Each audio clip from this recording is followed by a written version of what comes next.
and welcome to Europhoria, a podcast where we look back on the great, glam and garish of Eurovision past. My name is Isobel Chilman and I am joined, as ever, by my puppet on a string. Hey. It's Roland Bodnam. I was looking at doing one like that and then I didn't, so good job. I think we know who the puppet is. Whoa. How's it going, Roland? I'm doing all right, thanks. We are still here, same room, same time. Same as last week. Same drinks. Yeah. But we're going to I haven't finished my wine yet. Yeah, nice. Oh, God. It could get messy by the end of this one. Prepare for some scathing comments from Isobel about my song. I was very nice last time. Oh, you were very nice last time, but it's not the same song. So, Is it a worse song? I'm not going to say. I don't want to lead you on in any way. But yeah, I'm doing good, though. I'm doing all right. Feeling fresh? Feeling that pizza? Yeah, we've eaten that pizza. We've had some olives and manchego cheese and some of your Lovely. peppers that you like that I know Love to get whenever we record over here. Keeps me happy. Yeah, that's it. Right, done. All right. There's no Eurovision news. Well, no, no, hang on. we have got some... We've got to do this. Oh, yeah. And we don't have to talk through it either. So because we're... hang on. We're not drinking another bottle of wine, basically. We're going to do one of our tin openings, which sound just as good, right? Yeah. Okay, we're going to do it. This is... We're doing it together or separately? We'll do it together. We're on Greenall's London Dry Gin with pink grapefruit. We had this before in the park, didn't we? And we loved it. Roland loves it. I like anything that's pink. Here we go. You ready? We're doing it together? Yeah, stereo. Go. Ooh. That's fucking great. Oh, I just spilled it on my leg. My leg. She just poured it down. Smells great. Oh, that's lovely. Delicious. Oh, delightful. That's nice. So we've got no Eurovision news. Because we've literally just done one. But we have got some any other business. Yep. So we have an email from Ines, which is titled Not Rogerio. If you remember from 2 episodes back, this person we had a very brief but rather unsettling Twitter war with. There hasn't been any recompense from that though, has there? No. There's been no, but no one's got. I think we're fine. Yeah, I think we didn't do anything. We didn't do anything wrong, but angry. It made me feel sad, Rogerio. I've never been blocked sad. on Twitter so quick. No. It was definitely. I didn't know what happened. Geez. Anyway, but this email says, "Hi guys. Since you had a lovely Twitter encounter with a fellow Portuguese, I thought I'd try to balance it out by writing to you again. Thanks, Ines." Yeah, it's not all Portuguese, just Rogerio. Just Rogerio. Yeah, we're not dodgy of country, nationality. I don't really have much to say, so I'm just leaving you with a Portuguese expression for you to figure out. I'm so done to the beef. Oh, I'm so done to like that. Is that like, what's that thing where it's something to the back teeth? Sick to my back teeth of you. Is that it? Yeah. Yeah. I was trying to think of so done to the beef. Yeah, that must be similar. Yeah, I'm done to the beef. Unless I'm up to here. Yeah, like do you know what I mean? Like your mum would do. I'm where close she put her to hand to near enough the top of her head and go, I'm up to here. Don't get me any higher. That's what I guess is. Yeah. Ines says, if you do terribly, I'll tell you the meaning later. Well, unless it's knackered. Like, I'm done to the beef. I'm knackered. I'm exhausted. I'm tired. I'm worn out. Yeah, that would make sense. It could be that. I'm done to the beef. I'm done to the beef. I'm done to the beef. What is the beef? Or maybe it means like you're full. Do you know what I mean? Like, I'm done to the beef. I am, stick a fork in me. I'm full. Done. Like the beef or the beef. Finished. I'm done to the beef. Yeah. I am done because of ergo that beef ergo I don't need any more. Many Could be options. one of those 3. Which one are we settling on? Well, I think stick to the back teeth. Yeah, but I like there to be options, so I think those other 2 are good. Okay. Yeah. Well, Ines says, if you do terribly, I'll tell you the meaning later, but I have faith in you. And then in brackets afterwards, mostly in Isobel, to be honest. Why? Why? What's wrong with me? What's wrong with my judgment? I am the best one. I am the greatest. Where does this come from? I don't understand where this has come from. I am the Sylvia Knight of this show. Why don't people like me? Ines says, love you both and the podcast. P.S. Thanks. Even though you're my favourite, Isobel, I have to support Roland in his love for political stories. Keep them coming. They're the best. Oh, shit. Well, you would have enjoyed last week's one because that's like right Super up to the... political. I mean, it's probably out of date by now, but I hope you enjoyed that Yeah, they're probably all arrested. Yeah. Gone to Gitmo. Hillary. Thanks, Ines. That's really nice. Yeah, it's always nice to get your emails, isn't it? Lovely. If you want to email us, you can do. Well, you can email us at Eurovision. No, I always do that. You can email us at europhoriapodcast@gmail.com, or you can contact us on Twitter, which is Europhoria Cast. You can also rate, review, and subscribe to us on iTunes. It's very much a big help to us. You know, as we have previously mentioned, we are not we're not go-getters in terms of really pushing this out. No. This is a passion project. We like doing it. We know we need to probably do more in terms of contacting people and letting them know we're here. But mostly our listeners come from word of mouth. It's you guys telling other people to listen to this and putting it on Twitter, or, you know, subscribe to us and leave us a lovely, even if it's just a short 5-star review on iTunes. It just helps push us out to the wider audience. Or just tell a friend, like, or like if you're chatting to someone at a bar, like just tell them. I do it all the time. Constantly. I can't shut my mouth about this thing nowadays. So just tell someone in the bar about our podcast. You'd be surprised how many people go, oh yeah, I love Eurovision. Yeah, it's a good conversation starter. Or stopper. In which case definitely. You know that they're for me, a piece of shit. For me, it's mainly been a stopper. But no. I had a weird thing the other day where I met up with someone who I haven't seen in like six years or something like that. And then this person who I was meeting came in, and like the first thing I had to say to them was, "Oh yeah, sorry about the computer. I was just," and I was like, uploading a podcast, sorry. Like, I felt like I had to apologise for. You should never apologise for Eurovision, never apologise for this podcast. It was just that it was the first thing I said to them after 6 years of not seeing them, was like, I've got a podcast. Yeah, you're basically going, hi, I'm a wanker. They also knew me when I was doing YouTube vlogs as well. Oh, so they are golden. Again, guys, if you've never really... I'm not going to be so crass as to post Roland's old teenage vlogs. It's up to you to find. But if you can find them, you have really hit the pot of gold at the end of the rainbow. There's a good 90 minutes of gold. You will never stop laughing. Not in the way that was maybe intended, but you will enjoy you will never stop laughing. So that person knows me as the guy who has a vlog, and then 6 years later, the guy who has... Oh, no, he's got a podcast. Yeah, she's going to have texted everyone that she's still mates with. Who knew me. That you all knew. Like, met with Roland for a drink the other night. Oh, really? How's it going? Yeah, he's got a podcast. Oh, yeah, of course he bloody does. Oh, bloody Roland's got a podcast. Yeah, so apologies to everyone, but I mean, it is true. I used to have a vlog and now I have a podcast. You're the worst. I'm the worst kind of person. Anyway, Eurovision. Let's put that lens back on Eurovision rather than me. Just push that over. Okay. All right. So, it's my turn this week. I'm excited. This episode. So I'm going to start this week with a little audio clip. Ooh. Okay. Ooh. No context. No context. Jesus Christ. Okay. We're just going to kick off. Okay. Ready? Yeah, go. I'm nervous. Here we go. Eurovision, the world's largest, most respected music competition. But what the fuck is this?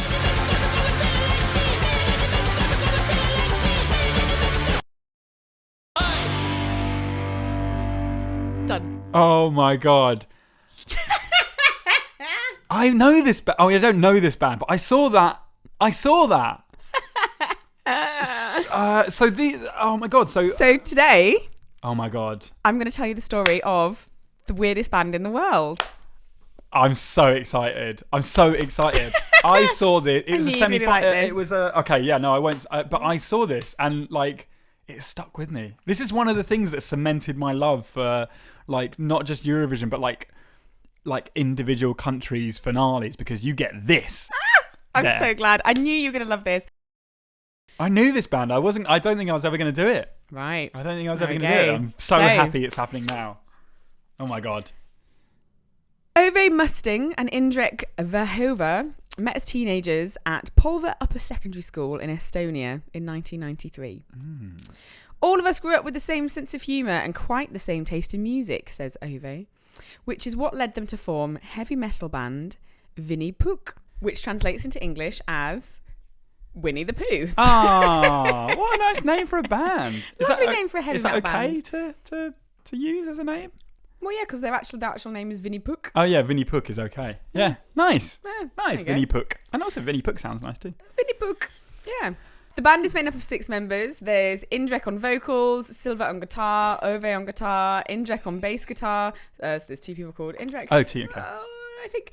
And then there's 2 people who play the drums. They've got 2 drummers, Christian and Olaf.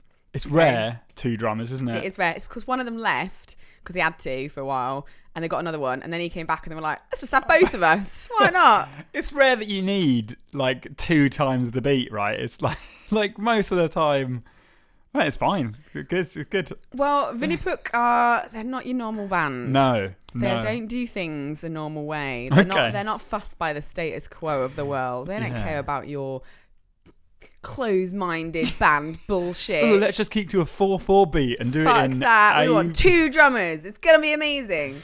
So the band, as well as playing around with their music, they like to play around with their look as well. Okay. So quite often they would wear outfits made from cling film and tin foil, or they'd have surgical aprons that their fans would just kind of rip off them on the stage. They like to confuse their audiences. Yeah. And also the organisers of the gigs. So quite often they would...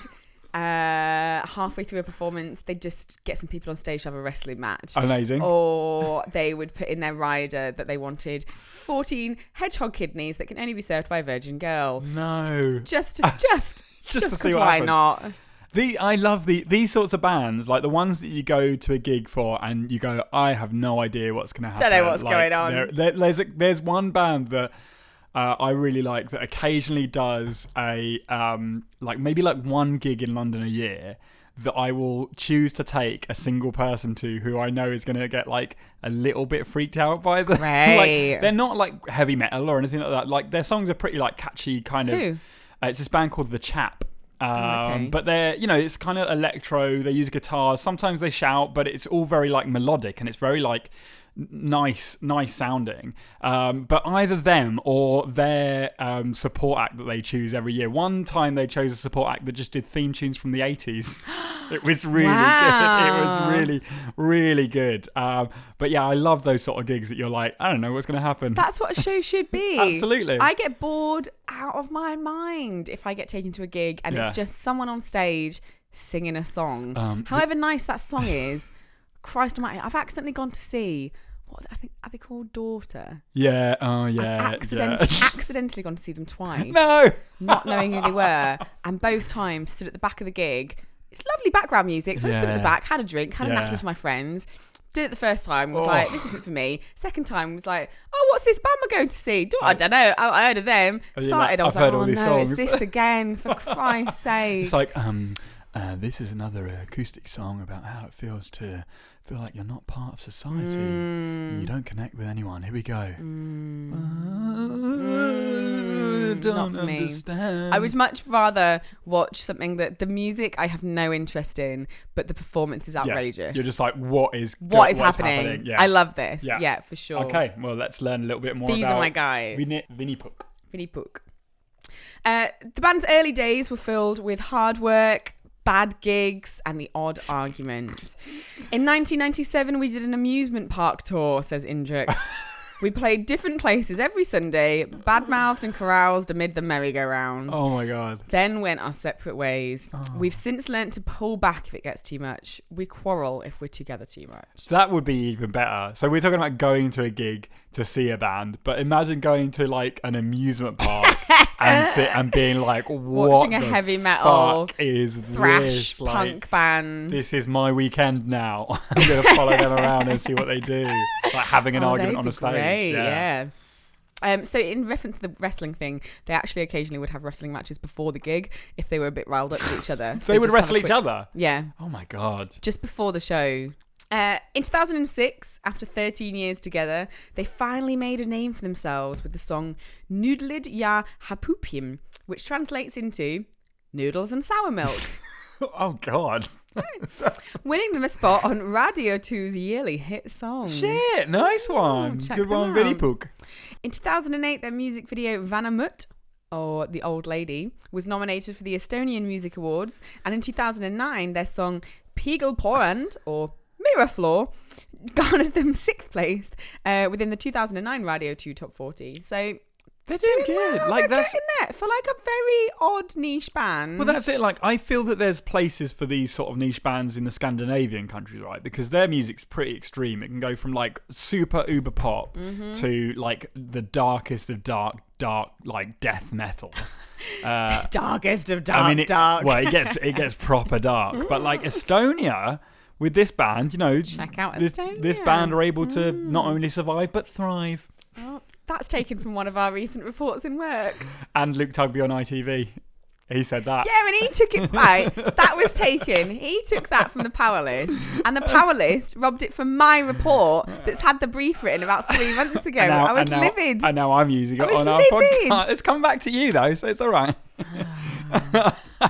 You did very well with that. Outrageous. It's gone viral. So Vinnie Puck had conquered the charts. So I mean, after that, what's next in a musician's career? Yeah, right, yeah. What do you do Obviously. next? That's what I want to know, because one of my songs will do it, and I need to know what to do when I conquer said charts. The charts. Well, after that, mate, Yeah, after that. you go to Eurovision, don't you? Yes, you do! Yeah! I'll do it the other way around, but that's fine. Estonia, so every year Estonia hosts a competition called Eesti Laul, or Estonian Song, which is basically their version of the UK's You Decide or Sweden's Melodifestivalen. So Okay. it's actually more like Melodifest, because You Could Decide is one night. Yeah, And they do theirs over semi-finals, a series of them. excellent. And Estonia, what you need to know is Estonia takes Eurovision very seriously. Seriously. Yeah. So it's one of the only times that this very small country with, there's a population of only just over, it's maybe 1.2, 1.3 million in Estonia. Tiny, really. It's one of the only times in the year that they, as a country, can talk to the rest of the world on a big platform and make themselves known and say, hey, look at us, we're here, we're great, look at all the things we have to offer. So they take it very seriously. And correct me if I'm wrong, but they seem to be in it like a fair amount. Like they don't miss many years. Like they seem to be in the final quite a lot. They're little fighters. For a population of 1 million or so, they are in it a fair amount. I love Estonia. Yeah, good work, Estonia. They're great. Yes. And most of the time in Eesti Laul, the songs that are competing, the songs that end up going through to Eurovision, they're very middle of the road. Yeah. To a certain extent. They're quite cheesy pop or, a lovely little melody. Be respectable, right? Very respectable acts. Yes. But in 2013, Vinnie Puck decided to enter the contest. Yeah. Thought they'd throw their hat in the ring. But it's such a good choice for them, right? It's such a good choice. Like, they should all do it. Like, why? Everyone should do it. Everyone should do it. Especially if you're from somewhere small. If you're from San Marino and you can hold a tune, just bloody enter Eurovision. So this is the point where I start saying things very wrong, because Estonian is a difficult language to say certain words. So Vinnie Puck entered the song Maja kundimis uks Korsakov laks ile lati. Whoa. I mean, that sounded good. Right. Okay. Definitely not right. Which translates to Korsakov, the guy around our area, went to Latvia yesterday. That's genius. Yeah. Korsakov, the guy around our area, went to Latvia yesterday. Fucking hell. Genius. Genius. Genius. Oh, it gets better. Genius. It gets better. Okay. So, first round of Eesti Laul. Vinnie Puck, who were obviously the outsiders in this competition, hugely so, clearly entering it to a certain extent as a bit of a joke, like you said, to kind of mess with the systems for a little bit. Yeah. They arrived and were dressed what you can only describe as sort of like gimp jelly beans. I'll post photos of them because they're iconic. They're incredible. Gimp jelly bean chic. Gimp jelly bean realness, for sure. Yeah. And they became overnight sensations. No. It was clear we stood out from the crowd, says Ove. Yeah, I mean, Gimp jelly bean. Like. Oh, yeah. At the Estonian Song Contest. So it was clear we stood out from the crowd, said the Gimp jelly bean. Yeah. Children loved them. The younger generations loved them. Yeah. Parents, however, worried about them. Indrek said of their entry, we just happened upon the Eesti Laul. Then we got to the next round. And then the next. Oh, no. We entered Eurovision with a lot of prejudice, though, because of our musical style. Yeah. And at times I thought, is it really necessary for us to go there? Oh. So they got a lot of stick from the older generations. It's the old Marilyn Manson, line of, well, if they listen to Marilyn Manson, then they play aggressive video games. They're going to be aggressive and kill people, and that's why people get shot. So obviously parents were worried about the song, right? And what the song was about. Just about the noises they were making. Just the noises, I think, and Come the noises on. and the look more than anything. Noises. There is one line in the song that I think you can happily say it's probably should have been removed. Okay. But on the whole, they just don't like the noise and the It's look. noisy. That's because all it's it comes noisy. down to. Don't let children Yeah. listen to noisy things because they'll make them angry. For sure. Okay. But there was a lot of prejudice. Yeah. But this prejudice didn't stop the band from being the band that they wanted to be. Go, Vinnie Put, go. And in the Isobel final, the band came on dressed in lycra wrestling leotards and with hair stuck to their faces, kind of like Teen Wolf. So he looked like a wolf. They looked like Wookiees. Yeah. Oh, yeah. With different varied of hair and different colours of hair. But all They all had it? They all had it all over my their faces. God. Yeah, with different lengths and sizes and shapes. And they hadn't had that on in the... So this was a surprise to No, everyone. they just change this up all the time. Because I love that you would, like, most of the acts would be like, oh, we'll do the same... And I'm the same... I'm the same guy singing this song. I look the same. And no, this time they have hair on their faces. This time we're Wookiees in wrestling outfits. Because there why was not? a great, there was a good clip after the first, during the first round when they had the jelly bean gimp outfits on. Yeah. And they came over to talk to the presenter, and they were all holding like cakes and stuff. And she was like, "Oh, what's going on?" And he said, "Oh, it's so and so's birthday." I can't remember the person. Maybe it was Indrix or something. Yeah. And he said, "Oh, it's Indrix's birthday." And he said, "Oh, which one of you know?" Because they had these. Literally their gimp outfits, so you can't see their faces. It's just like, which one is Indrik? And they just point, they were wearing different coloured ones. They go, "Here's the ugly one." Oh, They're really fun. they sound fun. They're really funny. They sound great. Yeah. So staging, Yes. obviously important, as we've discussed. I mean, in vital. Last episode, vital to a performance. Yeah. The band's two drummers, double drummers, remember, two drummers. Yeah, you were need them. strapped to chairs facing each other on a bizarre contraption at the back of the stage that was tilted horizontally. So on the wall, basically. On the wall and spun around for the entire performance, right? The visuals in terms of the camera work, it was lots of flickering, lots of jumping about. It was really fucking intense. Yeah. Lots of screaming, lots of noise. Very intense performance, and eventually the standing members of the band were hoisted upside down by their ankles, where they continued to play their instruments. Wow! So not far from what my song was last week. Are we? No, we're kind of in sync with this. We're gonna have a little watch of it now. I think you're gonna love this. I am gonna fucking love this. Let's watch it.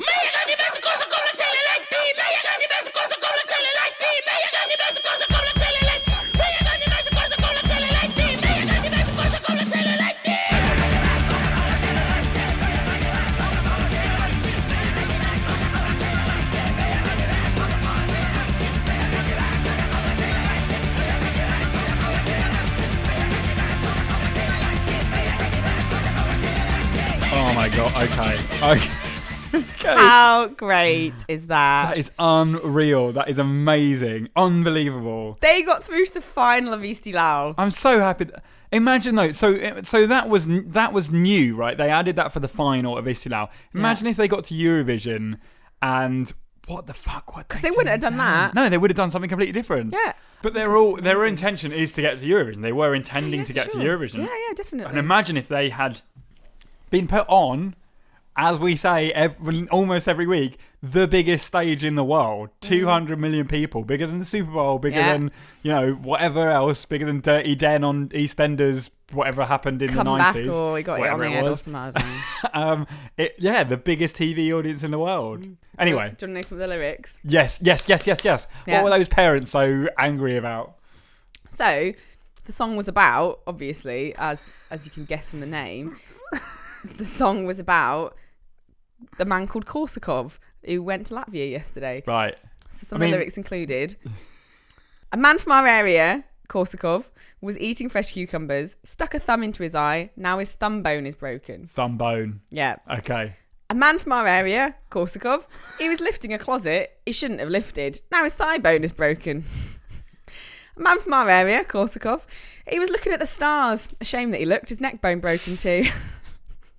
A man from our area, Korsakov, he was smoking, he got dizzy, fell down, shin bone's broken.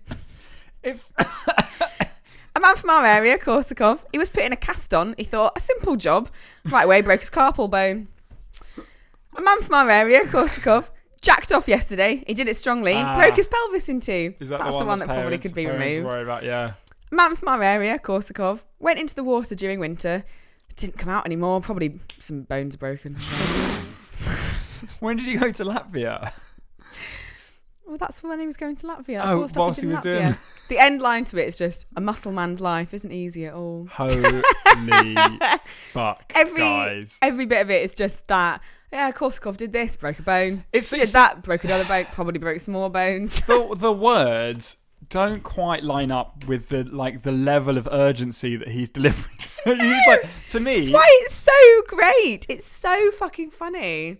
to me, it sounds like he's like warning people about like imminent danger. Like, please don't go in there because it's going to be really bad. And then if you go in there, then it's going to. But it's Actually, not. it's It's just like.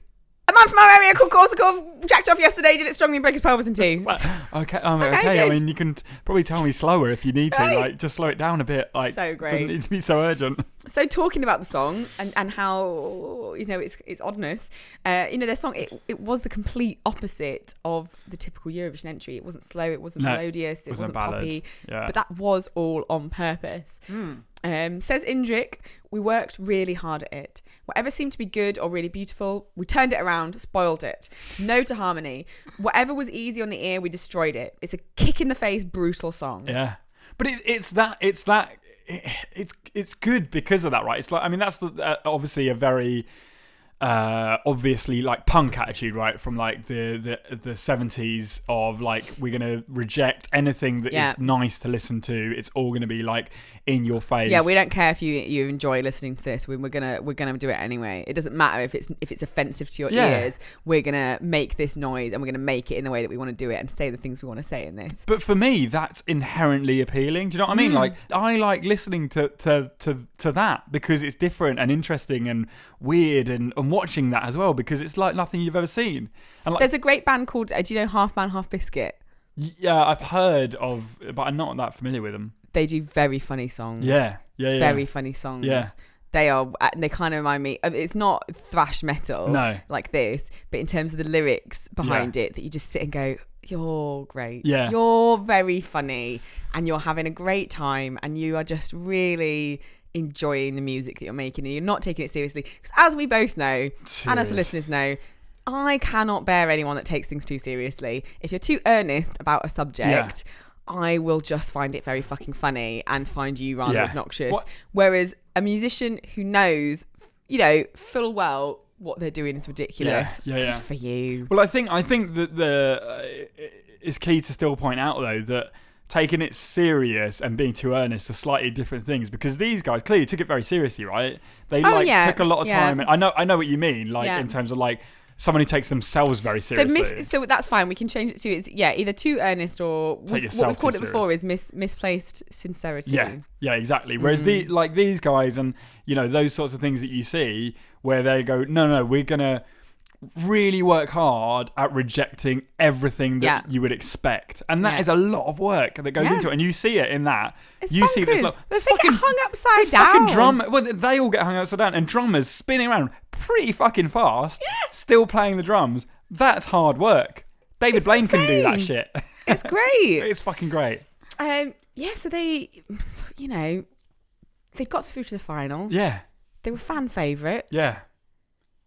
And at one point during the live final, says Indrik, I started to think that maybe we could win it after all. I mean, don't we all wish that they did? The boys did put on a show, the likes of which has never been seen at Eurovision. Yeah.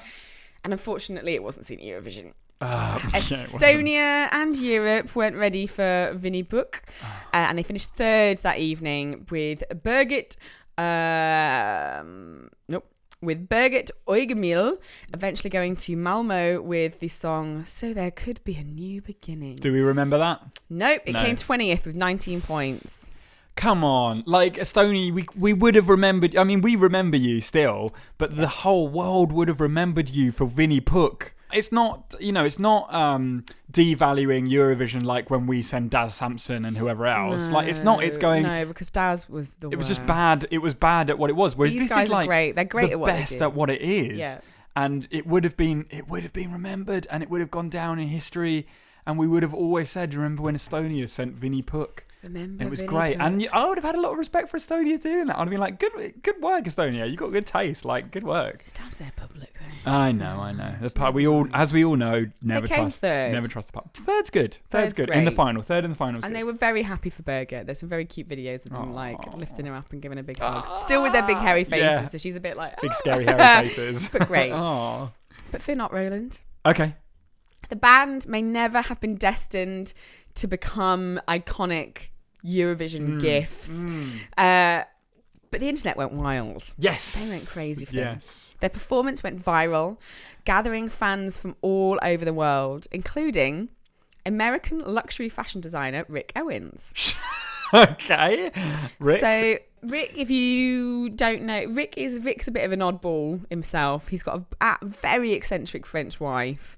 And they like to. There was rumours in the past where Rick turned down making an outfit for Michael Jackson, which meant that everyone then wanted to work with him afterwards because he turned down Michael Jackson, and he's a bit of an oddball. I don't know him. I don't know him really. If you know fashion, you know him. Yeah.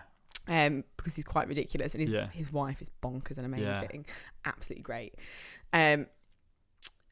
Rick saw past their loss and fell in love with the band's outlandish and garish style, making them centre stage at his spring 2014 show in Paris. Oh my God. Owens was quoted as saying, "I like their vision of excess." Oh my God. That is brilliant. Yeah. Those sort of events as well are attended by like Kanye West, Jay-Z, Beyonce, like all like the top big like, celebs wear Rick's huge, clothes like as well. models. He designs for like Madonna and stuff. Yeah. That's like a proper, this little band from Estonia. I know, right? Suddenly. So he wanted them to completely replicate what they'd done at the show. He loved every bit of it, and he wanted that. So mirroring their Istiklal performance, their final performance, the band screamed and bounced around. They had, part of it was them upside down hanging from the ceilings. This is on, you think about London Fashion Week or Milan Fashion Week, and you see those videos of all these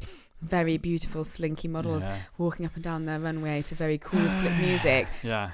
Except it's that, but with them, the performance we just watched, they're literally in the middle of the runway with people walking around them as they're screaming. The drummers are still spinning around. They're hanging upside down. Oh my God. And the band's, their aesthetic and that vibe, it was really clever of Rick actually, because it worked very well with what Rick's, his designing has been described in the past as post-apocalyptic goth glamour. Okay. So it's high-end, it's luxury outfits, it's very high-end You're not going to find it in Topshop. No. But it's a bit grungy. It's all very black and dark and grey and ripped here and dangly things there.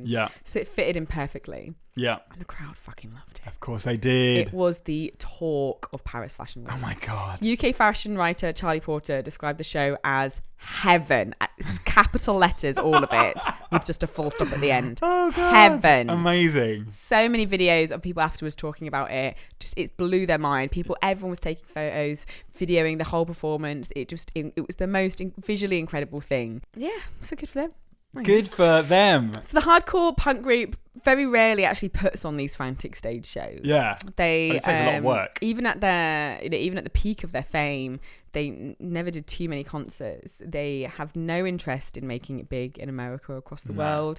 The band is just a hobby to them. It's done for fun around their normal jobs. So Ove, who's one of the founding members, for example, is actually one of Estonia's most highly valued TV directors. Wow! So they have jobs. They have other jobs to do. Good work. This isn't their full-time thing. And they talk about it quite a lot in terms of the fact that it wouldn't be fun anymore if I had to take this seriously all the time. We wouldn't be able to be silly. We wouldn't be able to have a fun time. It wouldn't be as ridiculous. So we can't. No, I only want to do this twice a year. That's fine. We're sort of that level of not giving a fuck, right? It's it fits perfectly, and which is what makes them so fucking cool. Yeah, is that they just don't care. If it doesn't work, it doesn't matter. No one listens to us. Not bothered about it. We have a nice time. I've got a job. Doesn't matter. I'm earning my money. Yeah, we went to Paris Fashion Week. Oh, I'm not bothered. Yeah, that's fine. Yeah, great. But the main reason that the band, they don't perform too often is that they do want to make sure that their performances are exactly what their audience deserves. Yes. A concert in some faraway corner of the world needs more preparation. It's not worth the trouble. It's just air, basically. That's what Ove said about it.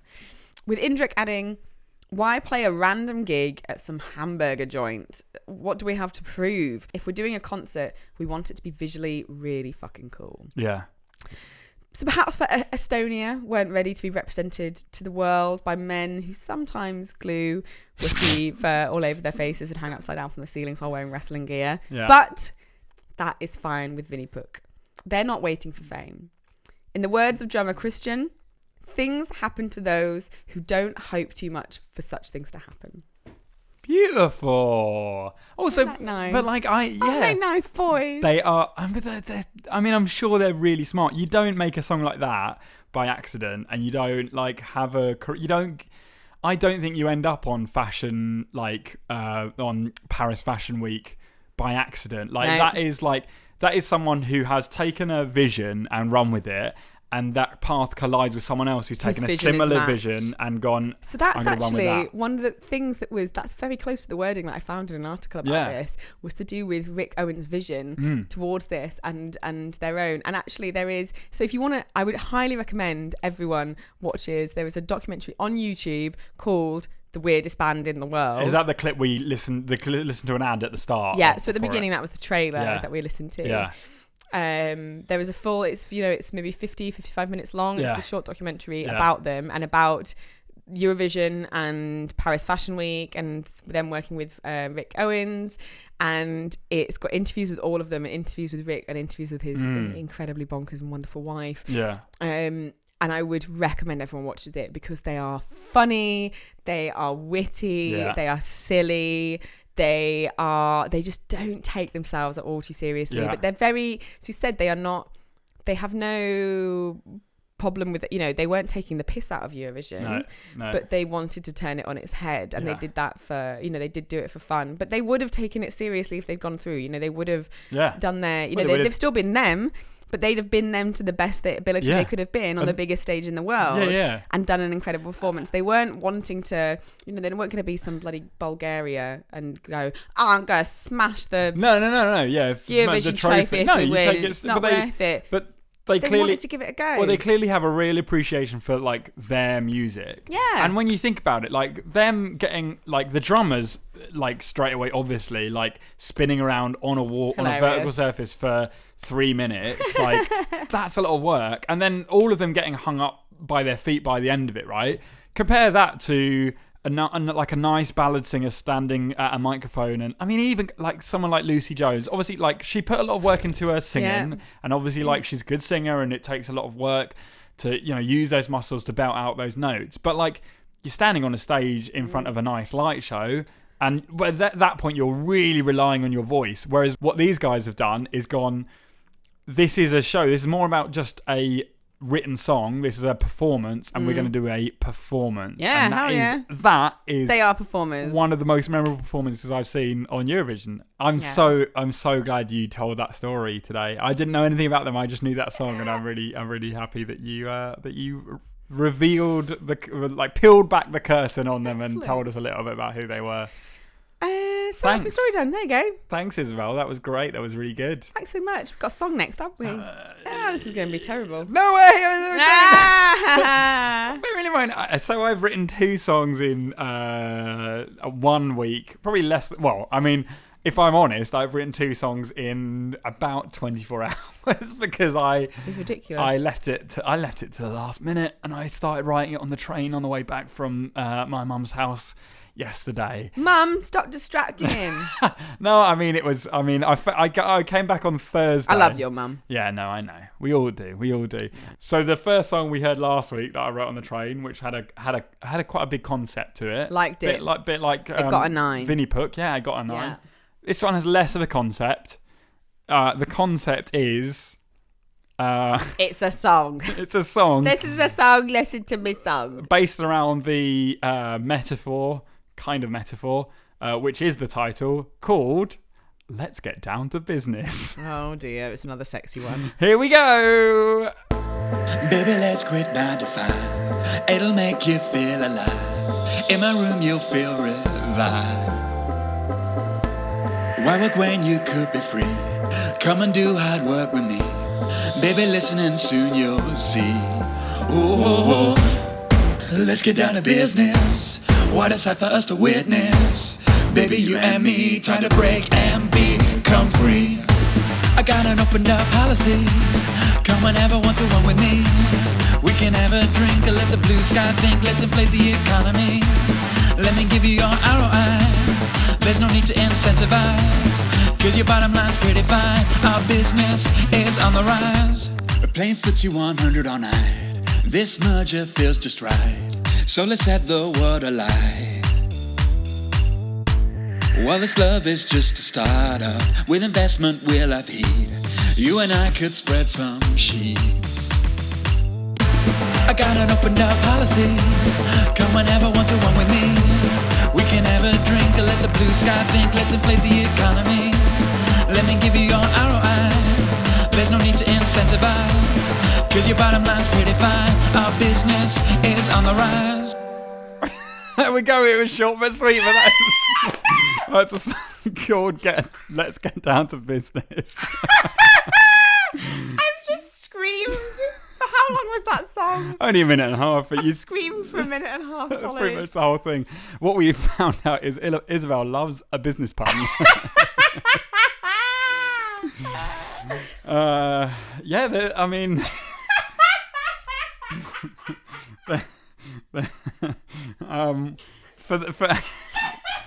for anyone who missed some of the metaphors in there, are they metaphors? Who knows? The highlights are Your bottom line's pretty fine. yeah, that was.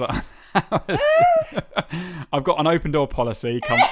Come and have a one-to-one with me. That's quite good. Oh, I really like the line, we're playing footsie 100 tonight. So good. Girl, this merger just feels all right. Something happened. Have you got all the lyrics? Oh, yeah. We need to have a look at this Yeah, again. This is too good. This was pretty much written. As someone, that's the thing. I'm sure this isn't going to be as funny to a lot of people. No. But We work me in a and Roland corporate work in a environment. corporate environment, and this is fucking hilarious. Oh my god, I've got an open door policy. Oh my god, we can have a drink, let the blue sky think. Let's inflate the economy. Oh my god, let me give you your ROI. There's no need to incentivize because your bottom line's pretty fine. I wrote that line down as I heard it. Your bottom line's pretty fine. This is one of the greatest songs ever written. Shut up. No, it is. No, because I didn't work on this song, and it makes the ones that I really work on that then get like 7. I don't care. I am completely in love with this. I'm going to listen to this every time. I think the start to every day in work now, I'm going to listen to this song. This one's going on YouTube. I'm never going to be able to hear anyone say any of these lines again now. I've ruined them. Every time someone says blue sky thinking, I'm going to start laughing. Let's have a drink and let the blue sky think. Let's have a drink, let the blue sky think, guys. I'm going to say these in the office. What's the bottom line? That's pretty fine. What was the merger one? Girl, this merger just feels right. Oh my god. Oh my god. I can't get enough. You and I could spread some sheets. Oh my god. That was written this I'm morning, obsessed. that one. I'm obsessed. Obsessed.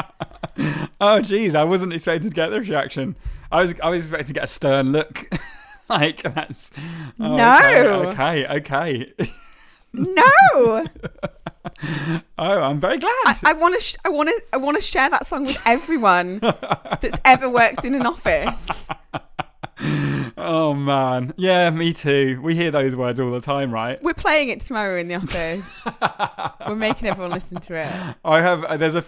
There's a couple of people who one of whom we're hanging out with tonight who should listen to that song. Well, let's give it some. I don't know if you want to do separate points for Isobel Chilman and then this is your judgment, right? This is you. My judgment's always my own judgment. Yeah, it is. You're right. You're absolutely right. So to give it, it would. I mean, obviously that is very specifically funny, and at Eurovision, maybe it wouldn't do. Think about staging though. You could do some great office staging. It would be very funny. You could do something very funny with it. I'm not saying it would get to number 1. No. By any means. Memorable. It would be memorable though, and there would be many people around the world brought as much joy as I have been brought just now Yeah. thinking about all the times people in the office have said those terrible terms to them on a regular basis. Yeah. But I'm struggling to take away from my personal Your wonderful enjoyment. love Well, it about is you. It comes down to you, Isabel. You are the yon. You can comes down to me, come out of doesn't this it? and say, this is what I think. Ons. 11! Yeah. Holy shit! I love it. I was not expecting an 11 I love it today so much. from either songs, but that one less. That's brought me so much joy. Oh, Isabel. How could I give it anything less? Fuck, man. Excellent. 11. I love think it. we've got like 4 or 5 songs at 11 now. You've done really well this season This already, mate. season. You've had one real duffer. Yeah, man. The rest have been quite high scoring. Yeah, it's been not bad. Pretty high standard there. Wow. Well done, mate. Thanks, Isabel. Well done. Do you wanna see us out? Yeah. Okay. Why not? Oh, I'm in such a good mood Oh, now. perfect. Lovely. Excellent. So, Roland, Yes, we're going to Isabel. end the podcast. Same way we end it every single week of this podcast. Would you rather spend your entire life dressed as a werewolf in a wrestling leotard or be hung upside down for a month solid? I would love to be a werewolf in a wrestling costume. We already knew about my dressing up as a wombat last week. love being a fairy, not a don't you? womble. A wombat. Wombat. Not a wombat. Not a furry. A womble. I would like to Furry. be. I would choose to be furry, but I am not a furry. Keep claiming that, mate. That is- Okay, we'll see you next week. Goodbye. Bye.